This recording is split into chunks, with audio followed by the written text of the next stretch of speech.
মানে বাঘসিংহ মানুষ পেলে খেয়ে নেবে, এখন মনে হচ্ছে মানুষ মানুষকে খেয়ে ফেলবে। সবার ভিতরে ঈর্ষা এবং লোভ কাজ করছে। আমার নাম হলো চেরি। আমার যদিও আরো নাম আছে, কিন্তু এই অত্র অঞ্চলে আমাকে চেরি ছাড়া কেউ ডাকে না। ওরা আমাকে চেরি ফুল বলে, মানে ভালোবেসে ওরা এটা বলে আর কি। আমার ভালো লাগে, চেরি নামটা আমার পছন্দ, আমার বাবার দেয়া নাম আর কি। আর আমি মূলত একজন ভবঘুরে।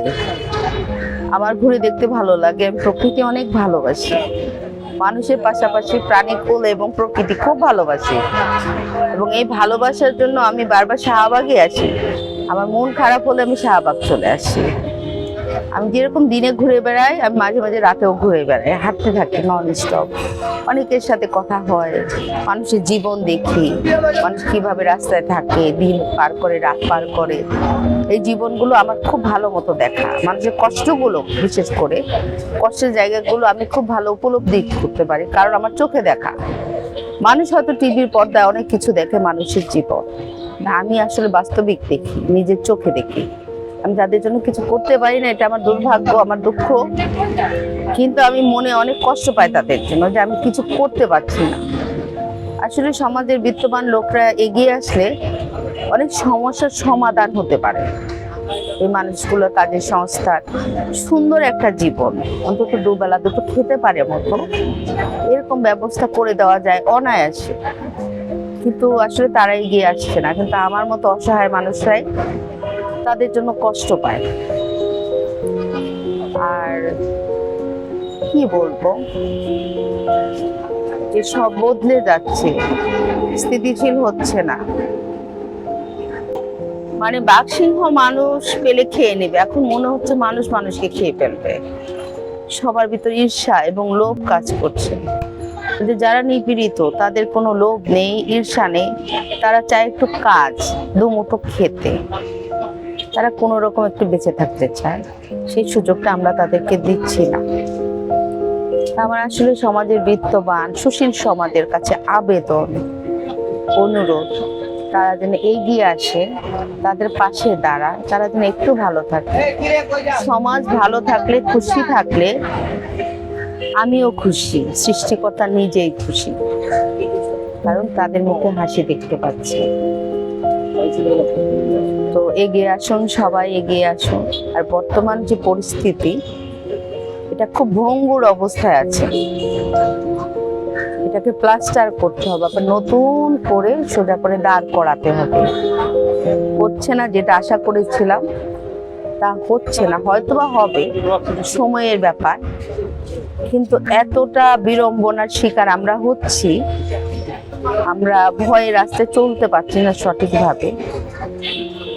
দ্রব্যের ঊর্ধ্বমূল্য, যেটা সাধারণ মানুষ ক্রয় করে খাওয়ার ক্ষমতা নেই। একটা সময় মানুষ কিছু না হোক দুটো আলু সিদ্ধ দিয়ে ভাত খেতে পারত, সে আলুর কেজি এখন 80 টাকা। তেল কিনতে হচ্ছে 170 থেকে 80 টাকা লিটার। ডালের মূল্য অনেক বেশি। তাহলে এই মানুষগুলো খাবে কি? আমি জানতে চাই, আসলে উঁচু মহলের মানুষের কাছে জানতে চাই, তাহলে আমরা কি করব এখন? আমাদের কি করণীয়? আমরা কি সুইসাইড করব? না খেয়ে মরতে পারবো না, হয় আমাদের মেরে ফেলা হোক, একদম ব্রাশ ফায়ার করে মেরে ফেলা হোক, না হয় আমাদের পাশে এসে দাঁড়াতে। এটা আমি তাদের কাছে প্রশ্নও করছি, কেন তারা এখনো পর্যন্ত আমাদের পাশে এসে দাঁড়াতে পারছে না? আমরা রাস্তায় কাজ করছি, ফোনের ওপর কাজ করছি, এখানেও হামলা চলে। পুলিশকে ট্যাক্স দিতে হয়, কেন দিব? আমি পুলিশকে ট্যাক্স কেন দিব? হয়েছে, ভবিষ্যতেও হবে, এতকাল হয়েছে, আবারও হবে, এটাও আমি জানি। কারণ পুলিশের চোখের মধ্যে আমি সেই দৃষ্টি এখনো দেখি, তারা বদলায়নি। জাস্ট মুদ্রার এপিঠ আর ওপিঠ, সংখ্যা কিন্তু একই আছে। তো এই জায়গাটাও দেখতে হবে। ঊর্ধ্বতন যারা আছেন তারা এই ব্যাপারগুলো অবশ্যই দেখবে।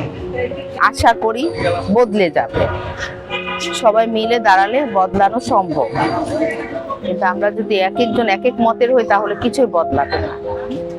আমাদের একমত হতে হবে, ঐক্যমত হতে হবে, তাহলে সবকিছু আবার সুন্দর করে দাঁড় করানো সম্ভব। যুদ্ধের পরে কি এই দেশ গোছায়নি? গুছিয়েছিল তো। না হলে যুদ্ধের পরে আমরা টিকে আছি কিভাবে? মুক্তিযুদ্ধের পরে নিশ্চয়ই সেই সময় অনেক সবাই মিলে কাজ করেছিল বলে টিকে আছে বাংলাদেশ। পৃথিবীর বুকে এখন বাংলাদেশের মানচিত্র দেখা যায়। অনেক কিছুতে এগিয়েছি আমরা, খেলাধুলায়, লেখাপড়ায়, অনেক ব্যাপারে। কিন্তু অনেক ব্যাপারে আমরা এখনো পিছিয়ে আছি। আদিমতা আমাদেরকে ছাড়েনি। তো সেই আদিমতাকে ছাড়তে হবে, আমাদের নতুন করে ভাবতে হবে, সুন্দর করে দেশ পরিচালনা করতে হবে। আরেকটা বিষয় যে ইলেকশনের ব্যাপারটা যেন দ্রুত হয়, কারণ দেশটা কিন্তু টালমাটাল অবস্থায়। কারণ মাতৃহীন শিশু বাঁচতে পারে না, সেখানে তো আমাদের এই দেশটা এখন হলো অভিভাবকহীন হয়ে গেছে।